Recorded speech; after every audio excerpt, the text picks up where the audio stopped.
A Venustiano Carranza Peniche, nieto del presidente Carranza, que se encuentre en la línea telefónica. ¿Cómo estás, Venustiano? Me da gusto saludarte. ¿Qué tal, Pascal? Es un placer y un agradecimiento por participar con ustedes, Bueno, por su gran medio. además estás también en video esta mañana. Te agradezco mucho que estés con nosotros. Bueno, cuéntanos un poco primero para comenzar el clima que enfrentaba el gobierno de tu abuelo, pues desde finales de abril de 1920, cuando se declara el plan de Agua Prieta por parte de los generales sonorenses. Sí, mira, es un tema que la historia no lo tiene bien registrado. ¿Por qué? Y tiene una lógica. Ellos exactamente son los que dan el golpe de Estado, que no lo dice así la historia, Ujú. y se quedan en el poder, pues mínimo 20 años y luego 70, ¿verdad? Entonces Carranza es borrado en los 20, en los 30, parte de los 40. ¿Por qué? Dicen que iba a imponer un candidato civil. Bonilla. Vamos a suponer que era cierto, pero por proponer un candidato civil, porque la historia decía que el militarismo Ujú. no había dejado buenas cuentas para México. Recordemos los dos gobiernos civiles, había sido el de Juárez, el pequeño de Madero, y Carranza se da cuenta que tiene que llegar a un civilismo. Obviamente a los militares no les gusta, y como Luis Cabrera dijo, hicieron una huelga de militares y le dieron un golpe de Estado. Entonces, ese es un trabajo, es un tema que hay que trabajar Sí, mucho y parte de los déjame historiadores detenerte ahí para porque tienes, reescribir. tienes toda la razón. Hoy lo vemos como algo natural que el presidente sea civil, pero hasta 1946, pues prácticamente todos los presidentes que tuvo México fueron militares. Sí, hasta la época de Miguel Alemán es el primer presidente civil. Y también el otro punto es por querer proponer un civil, no un militar, y que las urnas, que era el gran logro de la revolución, decidieran. Los Ujú. militares no quisieron esperar a las urnas. Bueno, sí, quería Venustiano Carranza como su sucesor. En ese momento, la Constitución decía que él no se podía reelegir y él le gustaba como su sucesor a Ignacio Bonillas, que era el embajador de México en Washington, ¿no? Ese es un gran tema, también te digo de hecho, mira, mi gran tema actualmente es traer toda la historia al presente, ¿no? Que Venustiano Carranza y su obra y los constitucionalistas no sean una página de la historia, sino poder aplicarlo al presente. ¿Cómo? Con esos temas exactamente, ¿verdad? ¿Quién era Bonillas? Bonillas era un egresado del MIT. Imagínate los conocimientos que tenía sobre el petróleo, Ujú. que era clave en aquel entonces. Era un civil que conocía a los Estados Unidos de cerca, que venía una relación muy importante. Lo que pasa, los mismos sonorenses lo tachan como un desconocido, como que, gente decían que no sabía hablar prácticamente ni español. Pues fue Entonces hay que colaborador del reescribir la presidente Madero, historia. ¿no? ¿Cómo? Fue colaborador del presidente Madero. Sí, sí, sí, era un hombre con mucha experiencia política también, Sí, sonorense casualmente, sí, de Nogales, y ¿no? sí, exactamente. Sí. Entonces, el gran tema es ese, ¿verdad? Entender lo que yo estoy manejando ahorita en este centenario luctuoso, es que entendamos el presente de la historia. ¿Y Ujú. cuál es ese presente de la historia? El manejo del poder. Ya que tú estás en el poder, ¿qué resultados das? Y eso es lo importante de don Venustiano y todo su equipo. En la primera etapa como primer jefe del ejército constitucionalista y después como encargado y luego como presidente, ¿cuál es el mandato que tenía? Poder ejecutivo. Y el poder ejecutivo te puede dar 50 instituciones y acciones que en un México que nunca tuvo paz, en un gobierno tan solo de 7 años, entre la primera jefatura y la presidencia, dio resultados. Es como debemos medir actualmente a los gobernantes de cualquier parte del mundo. ¿Fue atrevido Venustiano Carranza, tu abuelo, en pensar que lo iban a dejar llegar a Veracruz a instalar su gobierno? Eh, para muchos dicen que es una equivocación. Lo más sencillo para él hubiera sido dejar el gobierno en manos de Obregón. Si hubiera muerto mi abuelo de viejo en su cama, pero sabía que el país le iba a costar mucho. Y vamos a ver si está equivocado o no Carranza. Ujú. Lo dice la historia con los tratados de Bucareli. Fíjate, mi abuelo crea la Fuerza Aérea Mexicana en 1915.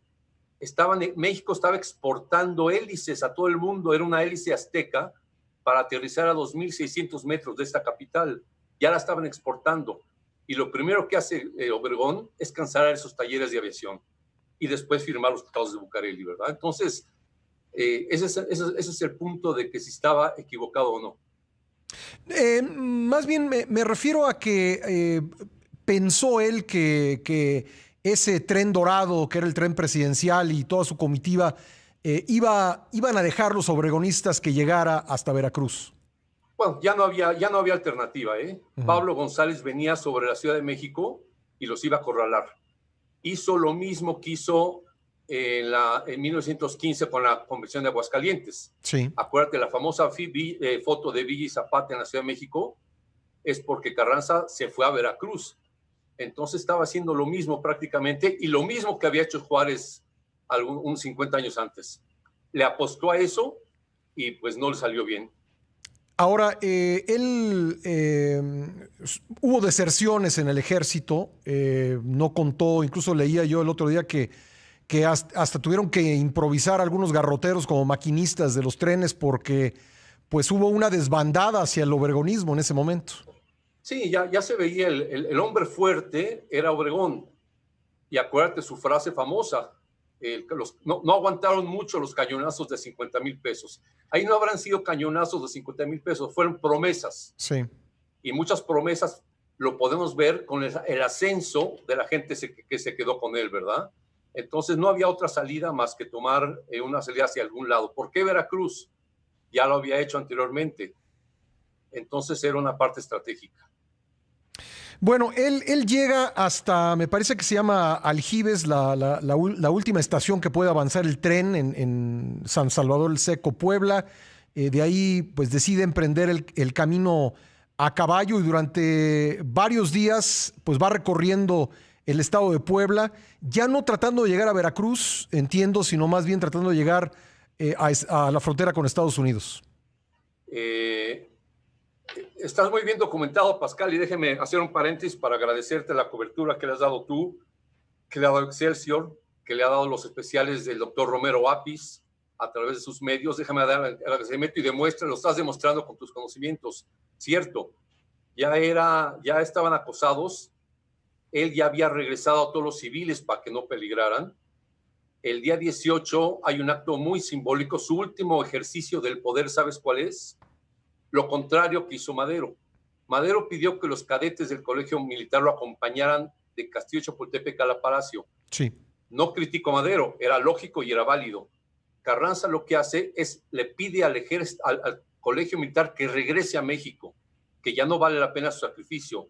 Y fue el último acto de poder que tuvo en ese momento y se internó con un grupo más pequeño en la Sierra de Puebla, como tú dices. Bueno, ahí he leído algo sobre la figura de quien era pues su principal lugarteniente, Francisco de Paula Mariel y Careta.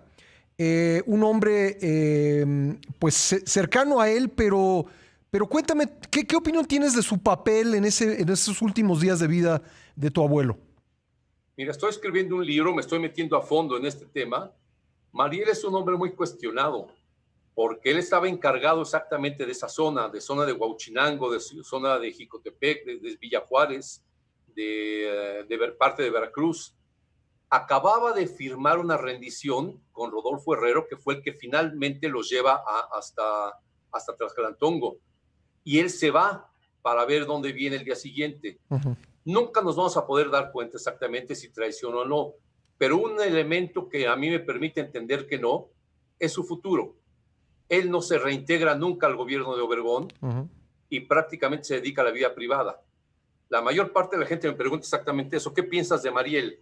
Pues no puedo asegurarlo, pero leyendo su carta y su futuro, no se integra a ningún otro gobierno como prácticamente todos los demás. Bueno, el personaje de Herrero se lo encuentran cruzando el río Necaxa. Mariel lo conoce y pues permite esa cercanía. Cuéntame, ¿qué vale la pena destacar a 100 años de la figura de Herrero? Mira, Rodolfo Herrero siempre había estado en contra del constitucionalismo. Él pertenecía inicialmente a las Guardias Blancas de Peláez, que protegía con un ejército paralelo a todas las compañías norteamericanas. De hecho, el grito con el que hacen el asalto final a la choza de Tlaxcaltongo para matar a mi abuelo es viva Obregón, viva Peláez. Herrero perteneció a las fuerzas de Peláez y estaba íntimamente ligado hasta unos meses, hasta marzo, antes que firmó una rendición con el gobierno carrancista. Entonces fue, yo te voy a decir, si no una inocencia, es un acto desesperado dejar a Herrero que conduzca a un lugar, entre comillas, seguro a don Venustiano. Ya estaba todo perfectamente planeado, ¿eh? Y parte de lo que voy a demostrar en el libro que estoy escribiendo es que desde marzo ya estaba pactado todo. Bueno, y finalmente, ¿qué ocurre con la familia una vez que es asesinado tu abuelo? Mira, la familia, mi padre, que era el más grande de los hombres, tenía 12 años. El más chico tenía 9 meses. Obregón quiere dar una pensión y mi familia rechaza la pensión, escribiendo con una firma final diciendo sus eternos enemigos. O sea que mi padre tuvo que salir del país varios años por temor a que fuera, porque era el mayor de ellos. Y a partir de ahí toda la familia nos hemos dedicado a solventar nuestros gastos por forma personal. Nunca nos hemos dedicado al gobierno por convicción, ¿verdad? Pero nunca hemos dejado de valorar la figura del abuelo. Yo actualmente te puedo decir que trato de seguir la línea con una asociación que tengo para organizar la sociedad civil, porque no hay que quedarse en la historia, repito, ¿verdad? Lo pueden seguirme a través de Ciudadanocracia, que es el nombre que tiene mi movimiento, exactamente porque la sociedad civil es la que puede equilibrar actualmente el poder, Pascal. Bueno, y pues él iba hacia Veracruz, territorio controlado por su yerno. ¿Qué fue de esa parte de la familia? Él, su yerno, intenta todavía después sublevarse y no le va nada bien. Él sí se va fuera de México y pues con un gobierno primero obregonista, después callista, la familia que tiene que permanecer prácticamente marginada totalmente. Es hasta el gobierno de Ávila Camacho cuando se reconoce nuevamente y se le exhuma del Panteón de Dolores para llevarlo. Es el primer personaje que entra a una de las columnas del Monumento a la Revolución. Y la familia, como te digo, siempre dedicados a la entidad privada, a negocios propios, no dependiendo del gobierno. Pues Venustiano, te aprecio mucho que hayas estado con nosotros en esta fecha tan importante de la historia de México. Ojalá nunca volvamos a vivir pues algo así, algo terrible como el asesinato de un presidente en funciones. Fue la última vez que ocurrió y pues deseamos que eso jamás vuelva a sucederle al país. Te agradezco mucho. Reitero el agradecimiento a ti y a toda la empresa que tú representas por la cobertura que le han dado al centenario. Pascal, un fuerte abrazo a ti. Gracias, Venustiano, muy amable. Venustiano Carranza Peniche, nieto del expresidente Carranza, del presidente Carranza, porque murió siendo presidente. Vamos a pausa.